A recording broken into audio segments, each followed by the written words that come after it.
جی السلام علیکم۔ میرا نام محمد گوہر ظہیر ہے، میں انڈیا میں رہتا ہوں، اور میرا سوال کچھ اس طرح ہے کہ میں یہ فرق جاننا چاہتا ہوں کہ زنا اور نکاح میں کیا فرق ہے، جبکہ ہم فوری طور سے دیکھیں تو دونوں میں ایک چیز ہمیں کامن دکھتی ہے، ایک ہی بات دونوں میں کامن دکھتی ہے، جیسے سیکس ہمیں دونوں میں کامن دکھتا ہے، اور اجرت دینا مہر کے نام پہ یا سیکس کے بعد میں جو ہم اجرت دیتے ہیں اس کو اجرت دینا، یہ بھی کامن ہے دونوں کے اندر۔ تو یہ ان دونوں میں جب چیزیں کامن ہیں تو ایک حرام کاری اور ایک بدکاری اور ایک حلال کاری، تو یہ کیوں ہے پھر؟ بہت شکریہ، جزاک اللہ خیر، والسلام۔ السلام علیکم۔ یہ جو آپ نے سوال بھیجا ہے جس میں پوچھا گیا ہے زنا اور نکاح میں فرق،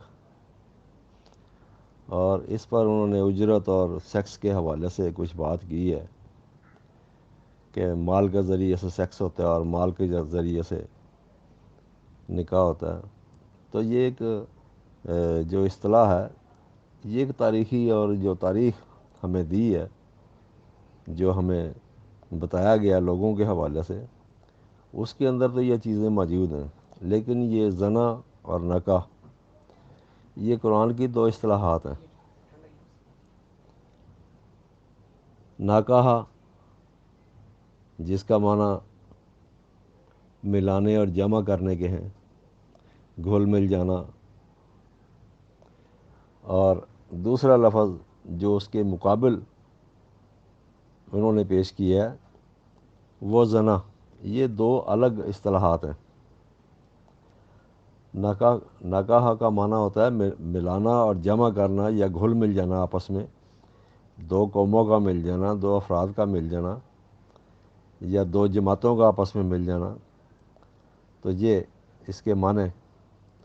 اور دوسرا لفظ جو انہوں نے بھائی نے بولا، زنا، زنایا، جس کا معنی ہوتا ہے بدکاری، بدکاری کو کہتے ہیں زنا۔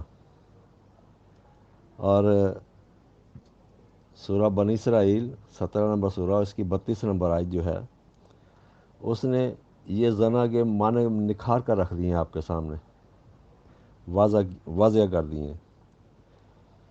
تو یہ 17:32 کے اندر جو فیصلہ کیا گیا، وَلَا تَقْرَبُوا الزَّنَا إِنَّهُ كَانَ فَاحِشَةً وَسَاءَ سَبِيلًا، یہ آیت ہے، اور جس کے اندر زنا کو کھول کر رکھ دیا گیا ہے کہ زنا یہ فاحشہ ہے، اور فحش، فے ہے شین فحش، جو اس کا مقابل لایا گیا زنا کے،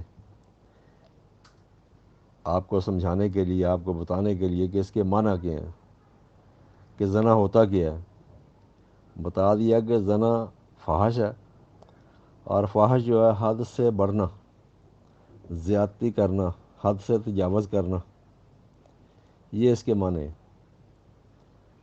تو جو آپ کو حدود و قیود دی گئی ہیں، جو آپ پر پابندی لگائی گئی ہے، اس سے تجاوز کرنا زنا ہوتا ہے۔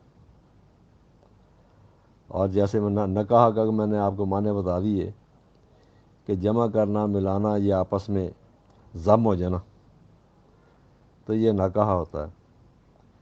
تو یہ اپنی جو سیاق و سباق ہے اس کے حوالے سے معنی دیتے ہیں۔ یہ جو آپ سمجھ رہے ہیں، یہ آپ کو جو بتایا گیا ہے، اس کا تعلق ان حالات سے نہیں ہے کہ جن حالات کے اندر آپ مطلب اس کو رکھ کر پوچھنا چاہتے ہیں۔ وہ ایک تاریخی چیز تو ہو سکتی ہے، ایک بنائی ہوئی باتیں تو ہو سکتی ہیں، لیکن اس کا قرآن سے کوئی تعلق نہیں ہے۔